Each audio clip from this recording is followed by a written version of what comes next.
Number 8، قربانی کیوں؟ اس میں کیا فائدہ ہے، کیا حکمت اس میں ہے؟ اس میں کئی حکمتیں ہیں۔ نمبر 1، اس میں اللہ کا تقرب ہے کہ جب بندہ جانور قربان کرتا ہے اللہ کے لیے اور اللہ کا نام اس پر لیتا ہے تو گویا وہ اللہ کے قریب ہونے کے لیے ایک وہ عمل کر رہا ہے جو اللہ نے اس کو کرنے کے لیے کہا ہے۔ تو اللہ کے حکم کی تعمیل اس میں ہے اور اللہ کا حکم ماننے سے بندہ اللہ کے قریب ہوتا ہے۔ نمبر 2، اس میں ابراہیم علیہ السلام کی سنت کا احیاء ہے۔ ابراہیم علیہ السلام کا اللہ نے امتحان لیا اور ان کو خواب میں دکھایا گیا کہ بیٹے کو ذبح کر رہے ہیں، پھر اس کے بعد میں اللہ تعالیٰ نے اس کے بدلے میں ان کو ایک جانور دمبا ایک دیا، بھیڑ دیا ان کو، جس کو انہوں نے ذبح کیا۔ تو یہ ان کی سنت ہے جو آج بھی ہمارے لیے جاری رکھی گئی ہے اور آج اس کو ہم کرتے ہیں۔ تو ایک نبی کا عمل جس کو اللہ تعالیٰ نے شرف قبولیت عطا فرمایا، وہ عمل اس امت میں چلا آ رہا ہے۔ تو وہ اس سنت کو زندہ کرنا ہے کہ ایک آدمی اس واقعے کو یاد کرتا ہے کہ اللہ کی خاطر اپنی محبوب ترین چیز کو قربان کرنا پڑے تو آدمی کو اس کے لیے تیار ہونا چاہیے۔ جانور کا ذبیحہ علامتی طور پر ہے کہ میں جانور ذبح کر رہا ہوں، میری تمام خواہشات میں اس قربان کرنے کے لیے تیار ہوں اگر اللہ مجھ کو حکم دے دے۔ اپنی چہیتی چیز جیسے ابراہیم علیہ السلام نے ذبح کرنے کے لیے تیار ہو گئے تھے، قربان کرنے کے لیے تیار ہو گئے تھے، میں بھی اگر اللہ حکم دے دے تو اپنی سب سے پسندیدہ چیز اللہ کی خاطر قربان کرنے کے لیے تیار ہوں۔ تو یہ اس جذبہ اور اس سنت کا احیاء ہے، اس کو زندہ کرنا ہے۔ نمبر 3، اس میں اہل و عیال پر وسعت ہوتی ہے۔ گوشت گھر میں آتا، کتنا خوش ہوتے لوگ، کھاتے پیتے ذرا عید مناتے، تو گوشت مسلمان کو گوشت نہیں رہا تو اس کو چین نہیں آتا۔ تو گوشت کھانا پینا اور الگ الگ ڈشز بنتی ہیں تو لوگ کھاتے پیتے ہیں اور خوش ہوتے ہیں، اور گھر والوں کو رشتہ داروں کو گوشت وغیرہ تقسیم ہوتا ہے، تو اہل و عیال کھاتے پیتے ہیں۔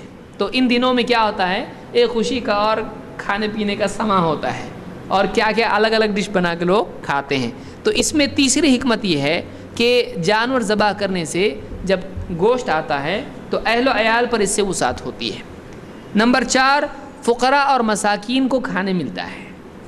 لوگ اپنا ہی اپنا کھاتے رہیں گے، غریبوں کو کون دے گا؟ آدمی کو جب اس کے پاس بہت ہو جاتا ہے کھانے کا تب سوچتی ہے دوسرے کو بھی دینا چاہیے، اسی لیے بہت سارے لوگ کھاتے پیتے ہیں، بچاؤ بولتے کس کو دینے کا۔ تو جب بہت گوشت ہوتا ہے تو ایسے وقت میں دل میں یہ بھی جذبات آتے ہیں کہ ٹھیک ہے اتنا تو خراب ہو جائے گا، اب کیا کرو، بانٹو اس کو۔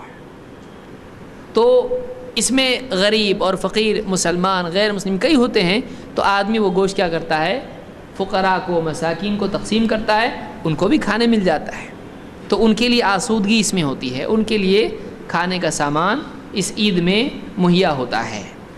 نمبر 5، چوپایوں کی مسخر کیے جانے پر اللہ کا نام لے کر اظہار شکر اس میں ہے کہ ایک آدمی جب جانور کو ذبح کرتا ہے تو اس میں اپنے جذبات کو پیش کر رہا ہے اللہ کا نام لے کر کہ اللہ جانور ہے، تو نے ہمارے تابع کیا ہے، ہم تیرا نام اس پر لے رہے ہیں، تیرا احسان مانتے کہ تو نے تابع کیا، اگر تابع نہیں ہوتا تو ہم اس کا گوشت نہیں کھا سکتے تھے۔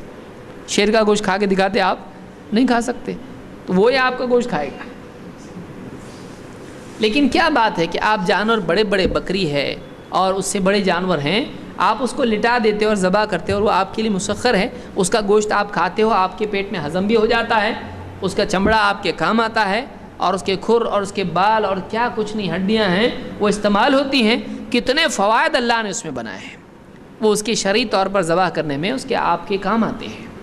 تو یہ اللہ نے آپ کے لیے نفع کے طور پر رکھا ہے، تو ذبح کرنے میں اللہ کا نام جب بندہ لیتا ہے تو وہ اس بات کو یاد کرتا ہے کہ اے اللہ تو نے اس کو پیدا کیا اور تو نے اس میں جان ڈالی، میں ذبح کر رہا ہوں، تیرا نام لے کر اس کو ذبح کر رہا ہوں، اگر تو ایسا نہیں کرتا تو ہمارے لیے ممکن نہیں ہوتا۔